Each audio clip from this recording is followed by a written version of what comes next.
fabulous workforce development team. We moved back to you. I apologize. I was really trying to accommodate everybody with tight timeframes, and we are on such a tight time frame, as you know. I mean, here we only have 3 hours each morning to deal with issues that are near and dear to our hearts and to the state.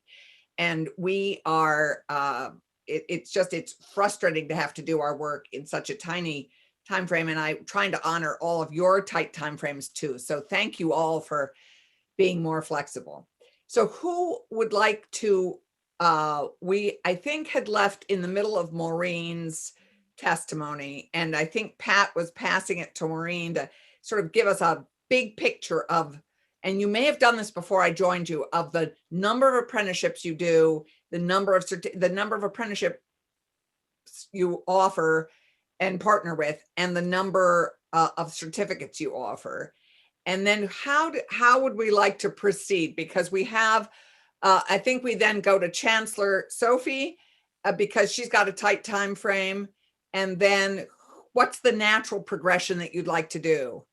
I would suggest that we finish with Maureen and then we talk to Tiffany, because I think they're related to each other, not personally, sure, but I mean what they're testifying on. Right. And then I can run through the critical occupations list, the projects that we're proposing with Sharon Scott and Jay. I'm very sorry if that, I hope you're okay with us doing that. I feel bad that you've been here all morning too. He's hopefully getting some work done as well, I hope. Okay, all right. Great multitasker, which one doesn't say of all men. Sorry, Michael Sorotkin, and Randy, but I think you know we're all learning to multitask as we, and also try and stay very focused. So Maureen, it's yours. Sure, I'll try to be very quick so Tiffany can have some time. We have currently 8 apprenticeship programs, and as I mentioned earlier, we're trying to expand to other sectors. Right. 700 that I mentioned are in plumbing and electrical. Electrical is slightly bigger than our plumbing program, and that is statewide. We have about 150 students across manufacturing. We have apprenticeship programs with GE, Global Foundries. We have a program with GW Plastics and GS Precision. And you mentioned Windsor County. We have a program going on at River Valley Tech Center right now for about 10 employers in that region. And that's part of the Advanced Manufacturing Apprenticeship Program. We have about 18 LPN students, which is licensed practical nurse. And a program that I haven't mentioned before, but the Career and Tech Ed Teacher Licensure Program in partnership with Jay at AOE. It is like an apprenticeship program where teachers, individuals who have skills in certain sectors are learning to become teachers and receive their licensure. And so they're basically working and learning at the same time. And there's about 60 students across the state in that program. We have many, many certificates within continuing ed and workforce development, many industry recognized credentials. And I sent Nathan a copy of our outcomes report and a list of some of those credentials, so you can take a look at that directly. Thank you, because we understand that there are roughly 2,000 certificate programs. There are quite a few. Right. Is that roughly right? Well, within Vermont Tech, we have right, probably about 100 or so that we offer that are industry recognized credentials or certifications. Wow. Great. Thank you. I see our chair is back. Senator Surratt, can I pass it back to you? No, Senator Clarkson, as I like to use your favorite phrase, soldier on. Why, thank you.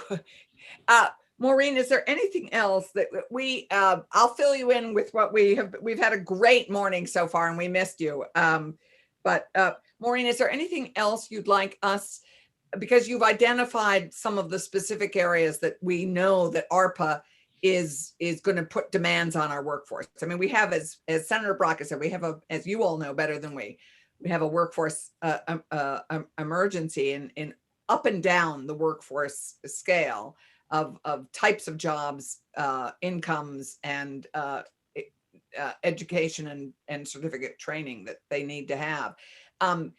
in the ARPA world that we have identified, you said you'd already met with industry and with the, I think you'd met with the Department of Public Service and the Department of Labor. Correct. And you said, I think that that you're clear on the number of fiber people. For example, here we have this huge amount of connectivity money coming to help us actually finish this job of expanding internet to every home and increasing the speeds. You think that it just strikes, can you just talk to us about some of those? Because we sort of got interrupted. You were talking about the 150 to 250 fiber people that you'd need. How quickly are you going to be able, if that program is only starting in May, how long is that program, and how quickly do you think you can train them so that they can get into the field? Give us a sense of some of these ARPA workforce needs and how quickly we can get them at least working, even if they're earning and learning at the same time, because they could be working in the field, obviously. Sorry, it's a long frame up. Well, we're offering the program that it's flexible so they can take the courses after work hours, but it's a shorter version of an apprenticeship model in that it's about 144 hours of related instruction, so they can get, working in the field very quickly. That projection, I believe, was based on the miles of broadband that needs to be installed across the state and the number of person hours that are required per each mile. So I think that was where that projection came from, but we can scale up or scale down accordingly. As I mentioned, our plumbing and electrical program, we have 700 students that are across the state in that program. So I think we have the capacity, the faculty, the focus and the tools to be able to deliver that fairly quickly. And it may be a rolling process. Maybe we'll need 50 the first year. And then as we go through, we might add additional people, but we can offer the program in stages. We can offer the program rolling. We don't have to follow the semester schedule that the college offers. So here we have the industry needs to be able to fulfill and spend these ARPA dollars. How are we recruiting? How are we going out into our CTE centers and our young, maybe people on UI who might like to shift gears? How are we marketing these opportunities to Vermonters? So that definitely takes a village. So we're lucky to have our partners like Department of Labor, the CUDs, the RDCs. We're going to work very closely with the career and tech ed centers. We have very strong relationships with them across the state. I know that particularly like the Global Founders program that I mentioned earlier, they had an innovative model where they hired 10 new high school students and put them immediately in the program with an incumbent worker cohort so they could move through the program together. And I imagine that that's going to be a recruitment strategy, looking, at those students saying, you've got a job immediately, we're going to pay for your instruction. That's definitely a retention strategy as well. Apprenticeship models have been shown nationally to be a great way to keep people in those positions, which I know has been a struggle for many of our employer partners. So I think investing in those individuals from, the beginning and then offering them a job and a livable wage will be a great recruitment strategy. So it's going to take a lot of folks across the state to help recruit for this program. Thank you. Thank you. Is this a good moment to pivot to Tiffany? Sure. Or was there anything else, Maureen, you wanted to add? What haven't you covered that you wanted to make sure we heard? Well, I just wanted to mention the employer partners are so pivotal, so important, and we have hundreds of employer partners across Vermont Tech and CCV. So we really appreciate their feedback into our program, the development of those models, the work with our students, the willingness to be able to support those students through their learning. So that really is a critical piece. Yes, essential. Tiffany, I think we're passing the baton to you. Great. And that's a great place for me to start. Maureen and I work very closely together and feel very strongly that these personal one-on-one relationships we build with businesses are what makes all of this successful. We frequently have to meet with them for a long period to find out what their needs are and fulfill those needs. We don't go in with a product. We go in listening and help come up with a solution together. So apprenticeship is a really great way for us to do that because those are built along with the employer partner. The job training competencies are matched up with what we end up doing with related instruction at the college. So we're able to work on those things together. And once those are registered with the state, we do have some flexibility. So if a new partner comes in and says, I really need this registered apprenticeship, but it's slightly different than what you have, we have that flexibility to help them as well. So we have both scale with Vermont, but then the unique needs of small individualized businesses can be met through apprenticeship. And so for CCB, we're a little different than what you heard for the earlier period of time. We're meeting the needs of over 93% of our students are Vermonters, and so about 10,000 people a year coming through CCB's doors or through our computers, I'll say this year, in order to get all different kinds of instruction. Over 80% of those students were working. And so we need really robust earn and learn opportunities kind of across the board for students. So we started in the apprenticeship game just right before COVID. So it was good timing for us to attempt these new programs. And so we worked with the state on the certified production technician, which very quickly became the #1 entry level credential for employers in manufacturing across the state. And we were able to. What's it called again? The certified production technician. And sorry, I hate to say that, but what does that do? What do they do? I could do with a certified production technician in my house. Yes, so could I. I can think of. They have a lot of skills. It does. They have a lot of skills. In fact, in their program, there are 4 different credentials embedded. And so they start with safety, which is what is our #1 piece with people. And they move into quality and production and maintenance. They have electrical pieces in there. So they're really the entry level person you think of in manufacturing. They can work on a line. They work with computers and robotics, but they also doing things like grip blast and hands-on kinds of things.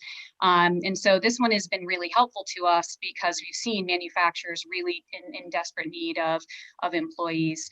And I really would love just a 2-sentence share with you. We're working with Lane Press, an amazing Vermont employer. And this is a quote from their Melinda Friedlander, who is the director of people development at Lane Press. I talked to them about, what does apprenticeship mean to you and how has this been working? Is this is all new for people? And she said, workforce development at our company is always at the top of our list, but not having the needed time and funds often blocks our way. The apprenticeship programs allow us to move past that wall.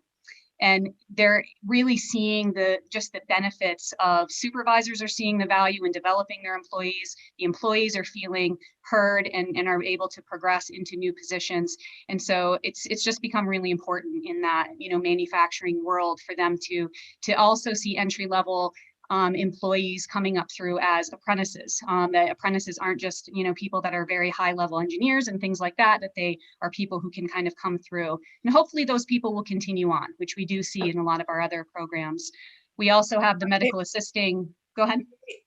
I think we have some questions. Keisha has a question. I know I do. Senator Rom, no. Is this a ladder? Does the certificate production technician, certified production technician, is there a ladder then once they're in and they've got these basic manufacturing skills? Is there a ladder? Is there a next certificate that will help them grow within while they're at that company and they can continue to grow their skills? And are you then marketing the next certificate level up? Yes, they can definitely branch into several different areas within manufacturing. We really do want people to have the opportunity to know and understand what Vermont Tech has to offer in their manufacturing programs, but they also can go on.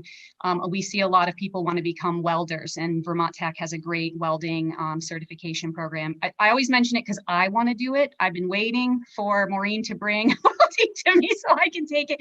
And so there's a really wide branch off from there, and you'll see the similar, and it was exactly what I was going to say with our healthcare programs. In medical assisting is another one of our new registered apprenticeships. And we see those people going on for further education, and a lot of them becoming nurses and looking for ways to kind of go forward. And so we work with Brattleboro Memorial Hospital really heavily on our medical assisting program there, which has become an apprenticeship this past year. It already really was in the way that it was running. People were taking their related instruction in an intensive semester and then moving forward into work at their graduation ceremony was actually the ceremony of finding out what location in the hospital they would be working in. And so in one semester, they were becoming medical assistants. And in a year, we were looking at how many of them were still medical assistants, and we realized a lot of them had moved on into more education to further their careers. Another one of our programs is Pharmacy Tech. And that program, we've been working with pharmacies all around the state. This was a program that Rhode Island was doing with CVS Health, and we decided to bring it here. And we're able to work with very small pharmacies and in the hospitals and care homes that have pharmacies to help their pharmacy techs get the education that they need in order to move forward. And our pre-apprenticeship, which Maureen mentioned, the apprentices that are LPNs, we have a registered pre-apprenticeship for people who want to become nurses. So they're able to take the coursework that they need while working at the hospital, and then they move into apprenticeship programs with Vermont Tech. We've had just under 30 people go through that program and enter. We have one cohort that just entered into Vermont Tech and a second that will go through. And so those programs are really important to us too, in finding out where a pre-apprenticeship might be appropriate. A pre-apprenticeship having to really set the stage for the apprenticeship. It can't be just exploratory, maybe I'm thinking about this, but these are the 4 or 5 classes that will prepare you to enter into an apprenticeship and hit the ground running. And then we have bookkeeping, which we're waiting for approval for, certified public bookkeeper. And then on the horizon, we have quite a few things. We have more pieces in manufacturing and technology. We're looking at software developer, medical billing and coding, robotics, and things that really will help people, start in a career that does very well for them right from the beginning, and then a ladder where they can continue on.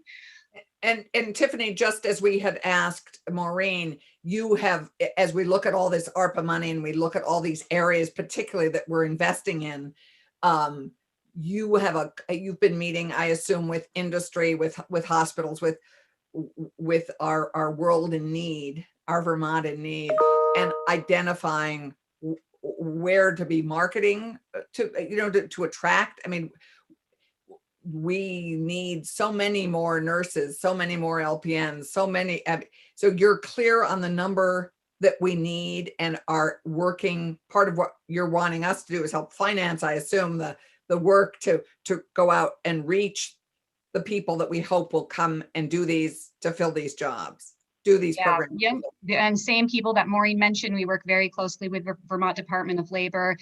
We look at a lot of different kinds of, we look also at retirements, what's happening with people leaving. A lot of people are retiring and leaving, and COVID gave some people the push saying, I'm ready to retire. So we have to watch those numbers too. So not just new job creation, but jobs that are coming open because of people leaving. And we also want to be very clear on the jobs that people are now wanting to do remotely from Vermont. So software developer is one of our hoped for upcoming new registered apprenticeship programs where we could draw people here and keep them here, or make people who already live here more stable so that they could have had a job that they would have been working from home, and instead of being, working in a position that maybe needed to go on furlough, or, so they feel more strong about their positions. So it's a wide ranging view of jobs available in Vermont, but also jobs available as far as Boston, because if people, even though they can work from anywhere, they tend to work from a place where it's somewhat nearby. So Boston is a big draw for remote workers here. You can tie into our remote worker program if we can get it through the house. We're big fans of attracting new labor and new remote workers and relocating workers here to Vermont. It's also educating Vermonters on these jobs. They don't know that they can do them, and that's another big thing for us. So we have a partnership with Amazon Web Services in working with cloud computing. And Vermonters, it becomes our job to help Vermonters see what the possibilities are for them. Yes. And so we have all the data from Amazon showing us the massive number of jobs that Vermonters could have and live here. But Vermonters don't know that. They don't know and understand that that's something they could do. So we have a lot of education to do with Vermont on the types of jobs and positions they could do. I guess I have a question, two questions. One is how can we help on that? How can we do a better job letting Vermonters know? Because as Senator Brock is, we're all hearing that there are all these jobs, but if that's one of our jobs we need to do is educate everybody about opportunities. The other thing is, how do you see advance this one-stop portal, advance Vermont, future VT that is being worked on through VSAC and Advance Vermont? Is that one of our portal education opportunities for people? Because yes, that's going to be an excellent place, not just to find out about training and opportunities, but credentials and what types of credentials will be best, help me move forward. We also are working with Vermont Department of Labor. They have they've released the new JobLink website revamp. And that is much better, much more user-friendly. People can go in there and find training programs. We're still growing that, but our registered apprenticeships are in there now. So people could go in and see that those are available. So I think both of those systems coming online are going to be very helpful to us in helping people understand. And my dream is that a Vermonter sits down and says, I'd like to do and fill in the blank, and I can find out all the things available, all the education partners that I could go to, and what those credentials are that are most valuable to me that will help me move forward. Great. Thank you. Thank you so much. So who are we? Tiffany, are you done for the moment until we pivot to, who are we pivoting to? Sophie? Chancellor Sophie? I think to me at this point. Okay. So thank you so much, Tiffany and Maureen, because I love hearing about all this stuff we do, because I don't have that level of detail. So it's just always wonderful for me to hear about it as well, what you guys are doing on the ground. And I just want to say the two of them really helped spearlead the Workforce Development Initiative that we did in the fall. Did a fantastic job. We were able to educate 971 Vermonters and get them into 1,400 courses and programs. So in terms of metrics, that was one that we were really, really proud of. And again, just huge credit goes to Tiffany and Maureen for the work they did on that. That was our CRF. Yes. Which, wow, what a great experiment that was. That's just terrific. Thank you again for that, because that was quick. You did it fast and it filled up. And was oversubscribed. So Chancellor, it's yours. All right. So I have with me today, so I'm the Chancellor for the Vermont State College System. I have with me Sharon Scott, who's our Chief Financial and Operating Officer, and as well Catherine Lavassa, who's our Director of Governmental and External Relations. And we're here today to discuss the workforce development sections of H159 and in the budget H439. So we've had many conversations throughout the legislative session about the students we serve, the communities we serve, and our role in workforce development for Vermont. We've listened carefully to legislators' ideas and have thought about how we can fit proposals in regarding free tuition, workforce development, and especially how we can make a college education more affordable for the students that we serve. The critical occupations proposal outlines investments for a successful future for our students, the state of Vermont, and for the Vermont State College System. And in developing the proposal, we considered who our students are, what Vermont needs, and how we could fill those gaps successfully. So we see tremendous need for upskilling and reskilling, as well as credentials and degrees for Vermont's workforce. And we see ourselves as being in that critical position to close that gap. And that's why we've developed this list of critical occupation programs. So in addition to serving the affordability needs of our students, these program ideas balance where programs are taught, how they're taught, and the workforce development value to the state. And these are investments that will strengthen us as we work through the transition through enrollment incentives, transfer student incentives, and adult learner incentives. Additionally, several of the programs close equity gaps between students, by providing internship stipends to those enrolled in high need occupations. So the House did include these projects in H439, the budget bill, and they put intent language in section 10 of H159, the workforce development bill. So we're going to just run through the critical occupation programs. We're just going to take it in turns to run through those. So I'm going to turn it over to Catherine to talk about the first one. Hey, Chancellor. So the first, we have this on our website. Have you sent this to Nathan? yes. So you should have a copy of this. Great. I'm just, we can all look at it online. Great. Would you prefer that I not share the screen if you're looking at it? Or would you prefer that I share the Committee, screen? what would you prefer? I think we're fine if you want to go through it, and then we'll go back to seeing each other. Great. So the first program we'd like to discuss with you today is the Welcome Home Scholarships. These are proposed for Vermonters transferring to Vermont State College's institutions from out-of-state institutions, or those who are returning to school after exiting in the 2020-2021 academic year. This program's mission is to incentivize students to come home to Vermont or to complete their degree if they left school without completing in 2021. The scholarship would provide up to $5,000 per year or $2,500 per semester for full-time students. And so that is students enrolled in 12 or more credits, or $3,000 per year or $1,500 per student per semester for part-time students. So those enrolled in 6 to 11 credits. These scholarships could cover tuition, room and board, and other fees for students. We estimate that we can serve 575 students with these scholarships for a total program cost of $4 million. And we also estimate that 20% of those students would be students who would not attend a VSCS school without this opportunity. Our second program is a degree completion program, recognizing the state's goal of 70% of adult Vermonters obtaining a credential of value by 2025. The degree completion program is targeted at Vermonters who have a gap of attendance of at least 2 years and 40 or more credits. The reason for this is that there's a high cost benefit calculation for an adult to return to school to complete a degree. Someone with 40 credits existing would either be able to achieve an associate's or get most of the way through a bachelor's with 30 additional credits paid for. We know from Advanced Vermont's research that 65,000 more Vermont residents must possess a credential of value in the next 6 years in order for the state to reach its 70% goal. And we also know that according to Lumina Foundation's Stronger Nation 2020 report, there are about 54,000 Vermonters with some college and no credential or degree.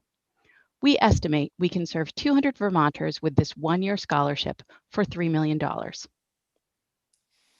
Sorry, Shannon, before you continue, you're estimating that there are at the moment 54,000 Vermonters that have an incomplete degree? Yes. Thank you. Sorry. So the next one is the Critical Occupations Graduate Internship Scholarships. And this is a scholarship proposal that's designed to target graduate students in high need fields of study to the state of Vermont, but in fields that tend to have lower pay for graduates. So for example, education and mental health counseling. Both of those programs have an internship and practicum requirement that students are not paid for, but the students must have the college credits to support the internship. Paying for the internship credits and providing hourly compensation to the students reduces barriers to access and incentivizes more students to pursue these critical occupations in the future. The proposed scholarships would support the graduate credits required for the internship or practicum up to 12, plus compensation at $15 an hour for up to 240 hours per semester. And we believe that we can serve approximately 100 current students at a program cost of around $2 million. Critical Occupations Undergraduate Internship Scholarships are similar to the sister graduate programs that Chancellor Zadatny just outlined. This program would provide an hourly stipend for undergraduate students enrolled in critical occupations in the allied health and education programs. Compensating students for the hours worked reduces barriers to access and enables students to pursue their studies in these critical occupations. It also enables students who need income to support themselves and their families during school to draw that from their required internship work. The scholarship would provide a $15 per hour stipend for up to 240 hours per semester, and we believe we can serve approximately 300 students for a program cost of $1 million. Our next program is free tuition for critical occupation careers. This proposal would provide last dollar tuition for students enrolled in specific critical occupation career programs for 1 year. We compiled a proposed list of programs, including McClure Best Bets and several of the programs you heard about today, that we believe are essential to the state's workforce needs. They include a bookkeeping certificate, IT service desk specialist, certified production technician, graphic design certificate, software and web development program, practical nursing, electrical and plumbing apprenticeships, child care associates and bachelor's degrees, allied health certificates, nursing programs or allied health certificates, mental health counseling, paramedicine, dental hygiene, a certificate in accounting, a small business management certificate, radiological sciences, and respiratory therapy. We estimate that we can serve 500 students for a program cost of about $5.5 million. The program would be available to those currently enrolled in these programs, as well as new students. The next one is Workforce Development 2.0. So this proposal is modeled on the successful CRF Workforce Initiative that we just talked about that occurred last fall. So again, one of the benefits of that program was, in addition to offering tuition and programs, we also provided wraparound services like textbooks, transportation, technology, and childcare assistance. So what this proposal does is to double the number of students served to an estimated 2,000. We also capped the individual participation at 6 credits or 2 courses. The estimated cost of this is $3 million. And I do want to note that this program is found both in H315 and H159, as well as H439. There was some overlap there. The long-term care facility practical nursing program is outlined in the Healthcare Workforce Bill, and it was proposed by the Vermont Association of Hospitals and Health Systems to address the skilled nursing shortage in the state. The proposal is for $2 million to be appropriated to the Department of Health to establish a partnership program between skilled nursing facilities and Vermont Technical College that would bring VTC's LPN program to the skilled nursing facilities to train employees, such as nursing assistants, to become higher level providers. The funds would cover the trainees' tuition and fees, as well as providing a stipend to help them meet their living costs, such as housing and childcare, while attending the program. The funds would also support Vermont Technical College's instructional, program, and administrative costs.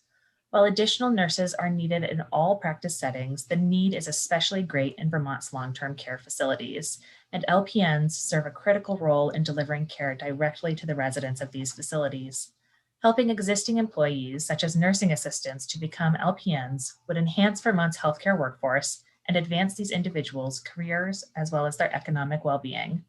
The program is estimated to serve 40 students, and like the Workforce Development 2.0 proposal, this is also found in H315. Great. So there are many programs and ideas that I know your committee is going to be considering as you think about your workforce package for this year. And we do hope that you will consider supporting these critical occupation proposals as we are, we do view ourselves as the workforce development arm of Vermont. And we believe these programs would really help boost not only for our students and accessibility and affordability, but really meeting the workforce needs of the state. Mr. Chair, I'm going to have to leave in 4 minutes to go to Senate Transportation. I apologize. So I'm going to pass the baton back to you at this moment, if I may. Great. And but thank you. This was terrific and inspiring. And I know this is sort of a big picture question, which is these incredible programs that you're suggesting that we invest in more fully now. how many students altogether I mean, you have the total of dollars. Do we have the total of students that we're going to affect? Yes, you do. Yes, it's estimated to serve. 3,700. Is that right? Yes. Right. Great. Terrific. Thank you. Mr. Chair, I pass it back to you. Could you just help me understand where we are on the Yes. schedule? Have we taken a break? We did. We took a break Okay. and we transitioned from a UVM's Office of Engagement, which was also exciting to hear about, and transitioned back to the Vermont State College proposal, which is what we've just fleshed out.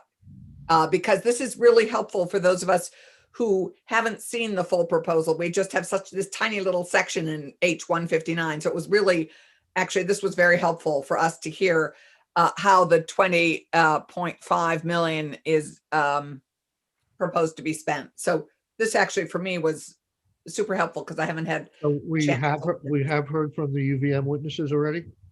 We had we dealt with we had people who had time frame challenges. Okay. And both President Garamella did and President Moulton. And so what you're seeing are the most resilient and flexible members of our workforce development community. Okay. Do we hear from Wendy? Was she on the schedule? She spoke briefly and she has not come back. So she's. So it sounds like we're at perfect timing for our second break, and we'll come back and move to the American Rescue Plan. Well, and to Jay, we have not heard from Jay. Okay. Yes, we have not yet heard from Jay Ramsey. Okay, let's hear from Jay now, and then we'll take a 10-minute break. And then I believe we have, I think we have David Bradbury for the rest of our morning. Right. And Thank you for Jay, coming I in. apologize, but I have to go to Senate Transportation. I will hope Thank you. I'm just going to say thank you very much as well. We really appreciate it. And we also have a meeting that started 15 minutes ago that we need to duck out to. So thank you very much. We appreciated the opportunity. Thank you. Thank you. That was Yeah. terrific. Okay, so it is now almost 10:30. We'll hear from Jay for 5 or 10 minutes, and then we'll take a break, and then we'll move to David Bradbury. Jay, welcome. Thank you. And I guess we're continuing along the lines of workforce development in the face of the pandemic and developing jobs that we desperately need to fill.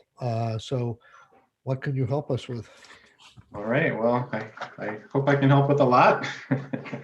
Jay Ramsey, for the record, I am the Assistant Division Director of the Student Pathways Division at the Agency of Education. I think the last time I spoke to this committee, I was the State Director for Career Technical Education. In my role now as the Assistant Division Director, I lead and help oversee the workforce preparation programs at the agency. So career technical education, adult education and literacy, and a new area that I'm focusing on with school counselors around career counseling. So today, I'm going to represent those two different aspects of workforce development and workforce preparation at the agency, adult CTE and adult education and literacy. So I won't really be talking about secondary CTE unless you have some specific questions about that. I want to try to focus my remarks on adult career technical education and adult education and literacy because they're positioned to respond a little bit quicker to some of these needs. I'm going to tie my remarks to, I think it's section 3 of H159 that's talking about the outside entity being contracted by the Department of Labor. Okay, so the agency still supports that approach. And we also, if you look at the final report of the Select Committee on the Future of Public Post-Secondary Education in Vermont on page 101 and 102, that report was, I think, released last week. And it on those 2 pages, it's a little section that talks about adult CTE and adult education and literacy not being addressed by the work of the committee that was outside the scope. And so I'm going to tie these two concepts together from page 159 and the select committee and say if we could include adult education and literacy in that proposal to be part of this study that the Department of Labor would be doing in partnership with the agency. I think that would help a lot. And then I know that Hal Cohen was in, I think yesterday, and talked to you about adult education and literacy, and I will talk about that from the agency's perspective too. You've heard from a number of people about the necessity of post-secondary credentials. The Georgetown Center for Education and Work predicts that 70% of jobs by 2027 will require post-secondary education. And even Advanced Vermont and the Department of Labor suggest 100% of Vermont's high growth, high wage jobs require education and training beyond high school. So I'm moving into a high level overview of adult CTE and adult education and literacy. So adult CTE plays an important role in providing technical training to adults that results in industry recognized credentials at low cost to individuals. It's delivered through our regional CTE centers and uses the facilities and equipment in those technical centers when they're not in use by high school students there during the day. The program is supported with a mix of local funds, state supports via pass-through and competitive grants and salary assistance. But the program is primarily sustained by the income the program generates through tuition, and that's paid by grants or scholarships or individuals paying the tuition or companies paying the tuition. And as you heard from the state colleges, adult CTE is similar to the workforce development divisions of some of our state colleges. The difference is that adult CTE provides the courses and credentials that utilize the public assets, the equipment and shop spaces in the technical centers, and those are well distributed throughout the state.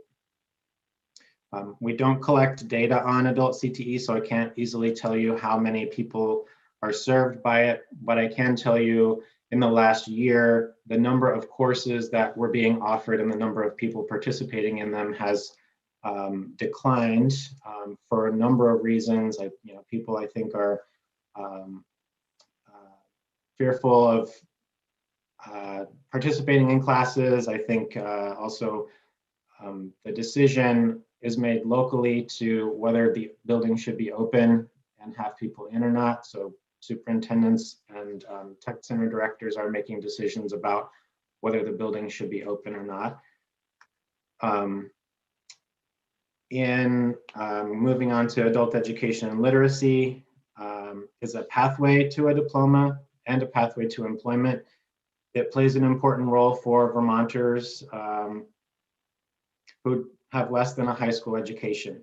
And the American Community Survey estimates that to be about 32,276 people. Adult education and literacy serves those age 16 and older who have a goal of a secondary equivalency, so a GED, or getting a high school diploma through the high school completion program. The services include personalized instruction in math, reading and writing, workforce preparation, civics education for all students, including immigrants, and English for speakers of other languages. You, I think, heard kind of a demographic profile from Hal. That's from a presentation that I gave to House Commerce last week.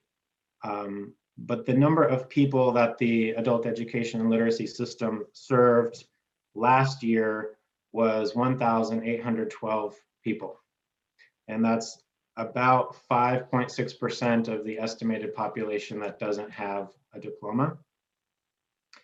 And as I'm talking about adult CTE and adult education and literacy, it's possible that the populations overlap.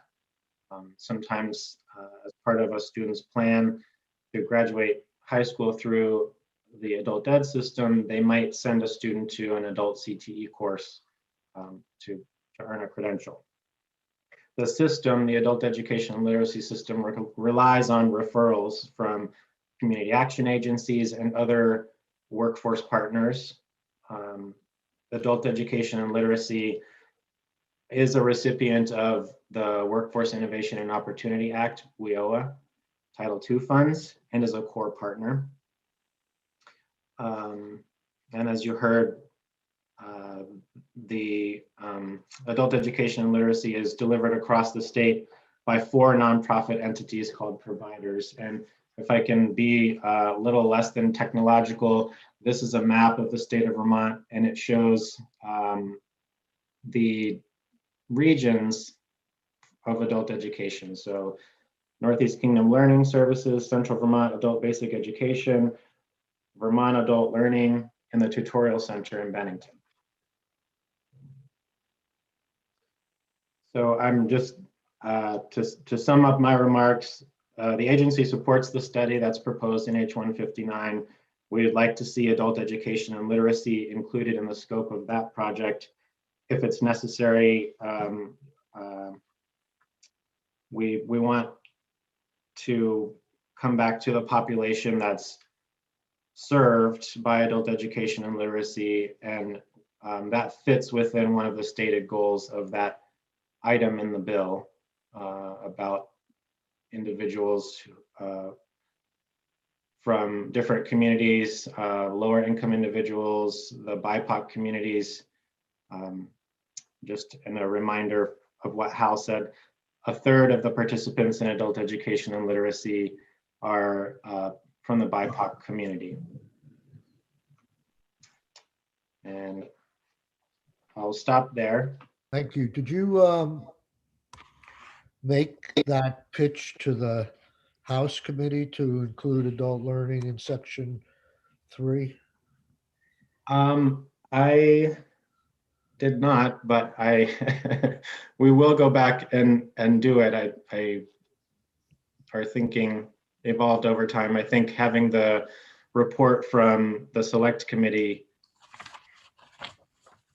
kind of highlighted the need to include it. There's also an expense of $75,000 coming out of the Workforce Expansion Fund.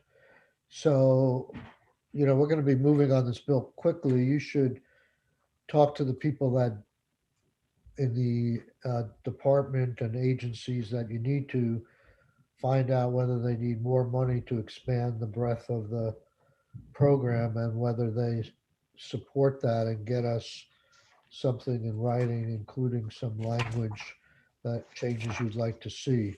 I also I wanted to ask you about, were you able to see Hal Cohn's testimony of yesterday? I was listening to it while everyone else was talking to you this morning, and so I did hear of the $2.8 million request, if that's what you're asking about. And that $2.8 million that he requested, is that something that in the normal course of things that would have or should have come to your attention first? Yes, it should have been. If the administration wanted to incorporate it in the budget, it should have been submitted sooner. I don't recall when or if it was submitted to us, perhaps maybe it was a couple of weeks ago, but the agency's budget was already developed and submitted to JFO. Okay. Thank you very much. Does anybody have any other questions for Jay? Well, can I just ask a question about that? I mean, do you think the timing is unreasonable for, a few weeks ago, given that there's been a lot of changing federal information, they were moving, as I understand it, they've kind of had a lot going on, and there's a lot of changing information for organizations. I mean, you were saying you serve BIPOC folks, et cetera. That's a lot of their work, Right. So. I think in the remarks that I made to House Commerce and as Hal commented to you, The adult ed providers have not received any emergency funding. They have not been eligible. And I'm not deeply familiar with all of the requirements of all of the emergency funds, but they're nonprofit entities. And as I've been told, that's not an eligible entity for a lot of the emergency education funds.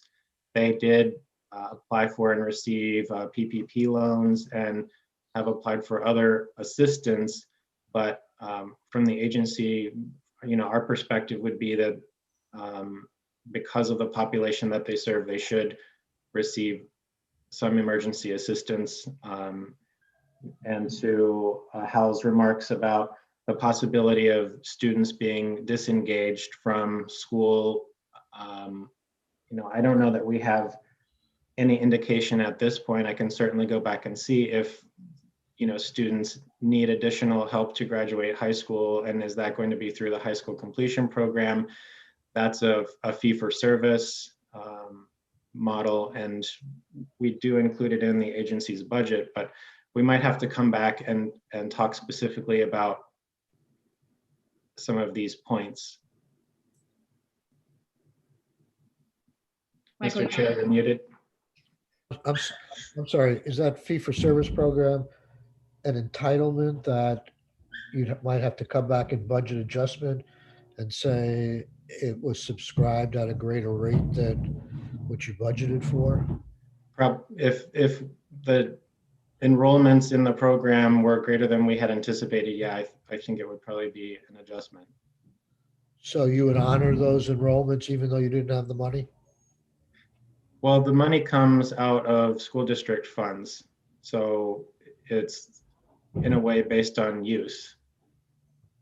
And So no one's going to go unserved if we don't appropriate the money today, correct? no. Okay. Would you be, I guess I would ask you to, before next Tuesday, talk with Hal Cohn and brainstorm to see if you folks could come up with any ideas that we might be able to help with in this bill at this point. I know you've got potential language changes to add adult learning to Section 3.